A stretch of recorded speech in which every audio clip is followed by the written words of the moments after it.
Okay, hi everybody. I am a patient research ambassador. I work for my local trust, which is a mental health trust. I'm also the patient and public voice for NHS England on the National Health Literacy Collaborative. So I'm going to link in some stuff about research and my PRA work and about health literacy as well. So I just want to start by saying we're all here in the UK. Winter is coming. Who thinks it might snow? Yeah, I think it might snow too. Let's hope it's not the beast from the east again, but I think it might snow.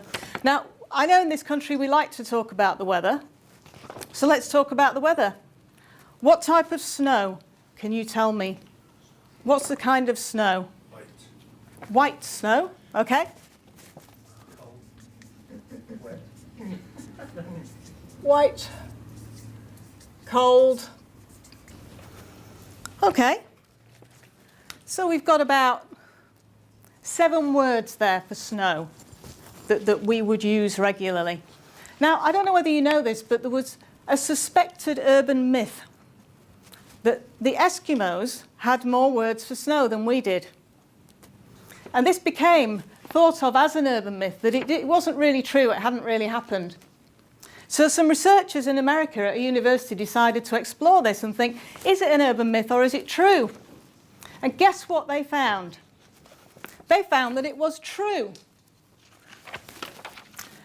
They found that the Inuit had 50 words for snow. And they found that the Yupik, who were in Siberia, had 40 words for snow.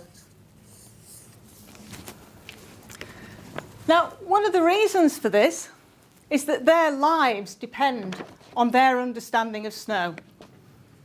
I mean, our understanding is limited, really. We have 1 centimetre of it and our entire country grinds to a halt. It's all perfectly simple. They are hunters and gatherers. When they go out, their lives depend on being able to understand what kind of snow it is. So they have to make distinctions that we can't make. They have lived experience of snow. That lived experience enables them to see things that we can't see.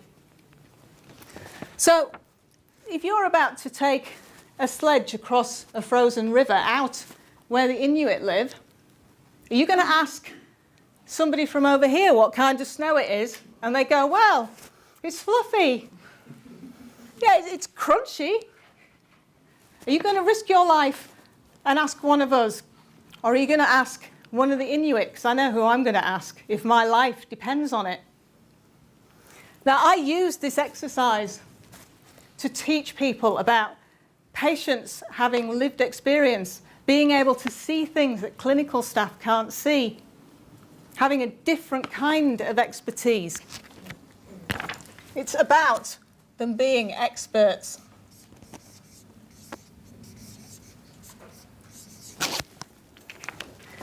But I've used this in a workshop with doctors, with researchers, but I've also used it in a workshop where there were people with learning difficulties who I didn't know on the day were going to be there. And everybody found it fun, and everybody found it engaging, and everybody found it interesting. And the only difference I had to make with a hard-to-reach group that the government says is hard to reach, that the accessibility information standard, everybody says is hard to reach. The only thing I really had to do was just take the pace down a bit.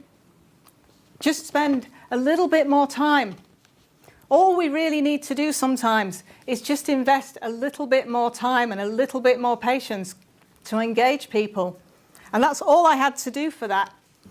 And it's really important that we make the information that we put out there accessible so that people can access it, so that they can understand it, and so that they can then use it. And this is what health literacy is about. Let me give you a definition.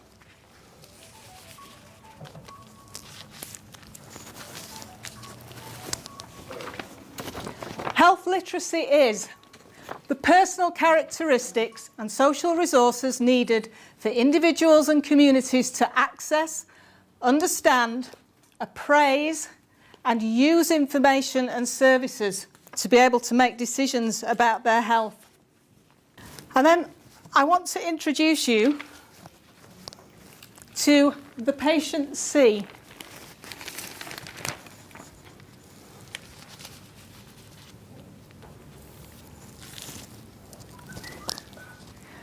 The patient C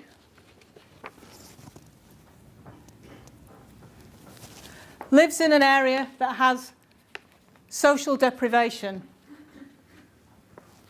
Patient C has low health literacy.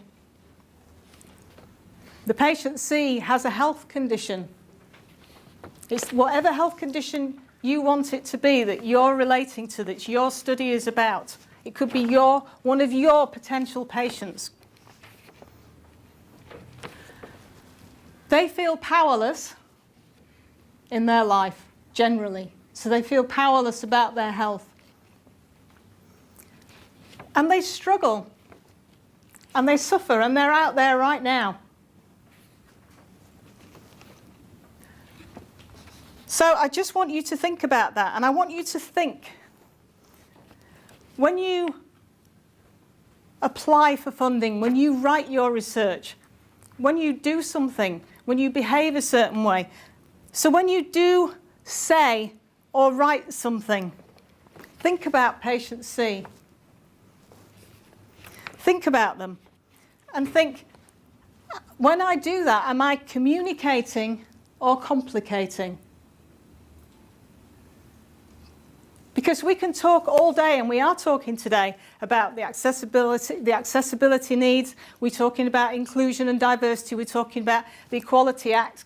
We talk about the NHS Constitution, which says people have the right to choice. We'll talk about all the legalities, and they should be there because that's what keeps us in line. That's what makes us want to do better. But I want you to take that a step further. I want you to, because that taps us in up here, and I want to tap you in here as well. Because when you make that connection, that's when things change. And I want you to just be willing to just change your thoughts in a really small way. Just a tiny shift in your life. And just think, am I communicating or am I complicating when I write this, when I say this, when I do this? And the reason I called this person the patient C is I wanted you to remember, because I wanted to play on the word C. So I want you to think, can I help the patient see that they can access health information? Can I help the patient see that they can understand health information?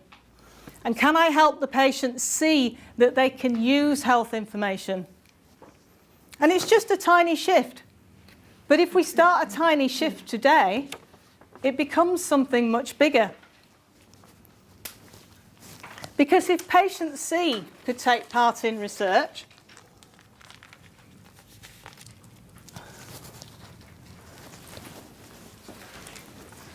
they can access and learn more about their condition. They might meet other people with the same condition. They can feel more confident. The Patient Research Experience Survey showed that 70% of people said they felt more confident. Their confidence had improved by taking part in research. And if the patient C feels they can feel more confident, they can make better decisions about their health, so it's empowering. So they experience benefits to their mental health. When people take control, when they can make the decisions in their lives, when they feel they've got choices and options, then mental health improves. So by doing all of what we're talking about today, the free byproduct is that we can improve mental health. Also, patient C can make a contribution. And that's one of the most important things that any of us will ever do in our life, is make a contribution, is have that feeling that we mattered, we did something, we changed something. They can make a contribution and change their own health outcomes. And what is really fantastic is they can make a contribution and feel that they've changed someone else's life. How fantastic is it to feel that? This last one on. Yeah. I'm just going to hold it up. because they can change all of these people's outcomes and all of these people's health. So I just want to finish by asking you to raise your hands if you do research. Raise your hand if you have ever written research. If you are involved in research. If you're involved in helping people to get involved in research. If you have any connection to research, that's anybody in the room, and I want you to keep your hand up. Keep your hand up if you are willing to just make a tiny shift in your thoughts. Just a tiny shift. Yeah, we know about the Accessible Information Act, we know about the Equality Act, we know about all of this, and we know that that will keep us in line and remind us of here to do it. But keep your hand up if you're willing to think about it in here a bit as well, and actually make that change. Just make that tiny little shift today, because that's really all today's about. Just make a really small shift, and maybe you can do this. Right. Thank you. Thank you, Helen. Thank you.